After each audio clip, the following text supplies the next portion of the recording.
Everybody, it's Jason with Parallel Reality coming back with here with an article from The Federalist dated October 20th, and it says, Poll, more Americans than ever have zero trust in the media.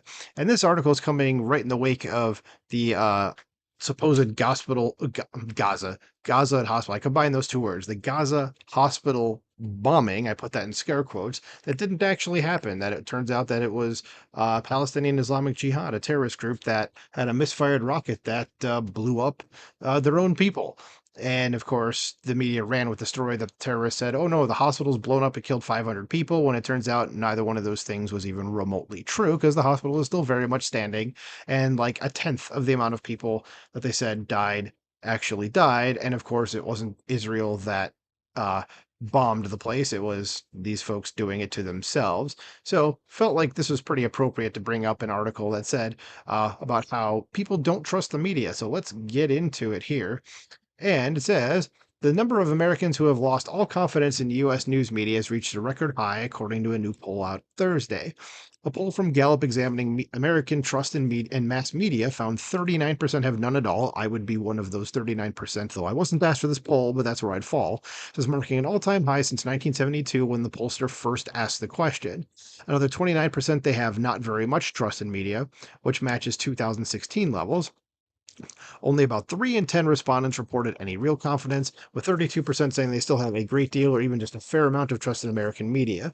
Trust in the news media peaked in the mid 1970s, and we're going to see that in a chart below in a second. But I don't know, after COVID and now this stuff, and I don't know how anybody can trust the media at all.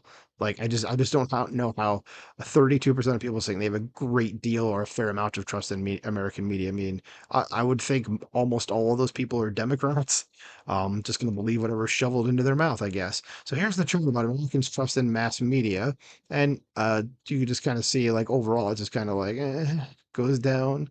So if you want to check this out a little bit more, you can click on the link in the description below to the article itself. And we got another chart below, but let's go into the actual article, what it says. It says, while Democrats have historically demonstrated far more trust in the media than Republicans, even Democrats have begun to lose confidence.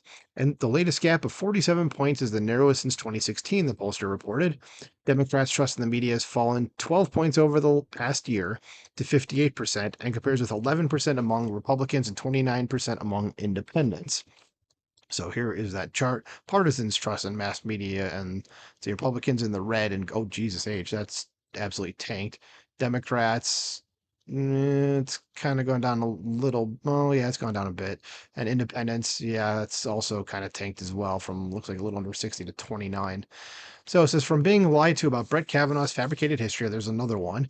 As a serial gang rapist to Donald Trump's apparent secret status as a Russian agent, which was all BS. So there's another thing to not trust the media about, another major thing. Says Americans have even more reasons to be skeptical of the press after 2016. This week's coverage of an explosion in Gaza only did more to erode confidence in American news outlets. On Tuesday, the Associated Press and the New York Times published Hamas propaganda, claiming Israel fired a rocket at a Palestinian hospital and killed at least 500, civilians. Audio and visual evidence presented by Israel, however, shows the blast occurred in a parking lot and came from a Hamas rocket that misfired. The Israeli claims were later corroborated by American intelligence, and the European Union and U.S. intelligence put the true death toll at dozens, not hundreds. The New York Times later tried to justify the way it uncritically regurgitated talking points from Hamas terrorists. It takes time to independently verify the claims from all sides, the paper said Wednesday.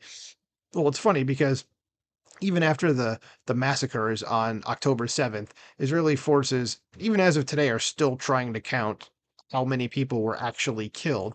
But the second something happens in Gaza and they say, oh, blah, blah, blah, people were killed and, a hospital blew up, everyone, the news media is just like, yep, that happened. And no one seems to go like, wait, one side just came out with a number like immediately, and the other side is like, well, weeks later, we're still trying to figure out this number. Like they're saying it takes time, which is true, but they don't actually live up to that credo. Says by that point, however, the damage had been done. News that an Israeli airstrike had apparently caused a mass casualty event set off protests at U.S. and Israeli embassies across the Arab world. Because incredibly, the media are still both siding the false reports about the hospital bombing that wasn't, wrote Federalist editor Mark Hemingway on Thursday. And I did do an article, or I'm sorry, a video on this specific article that should be up at the time you're listening to this.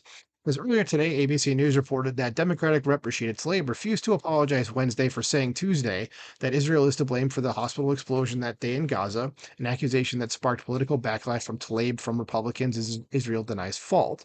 And the media is telling the problem is not that Tlaib is knowingly repeating false accusations that are being used to justify violence.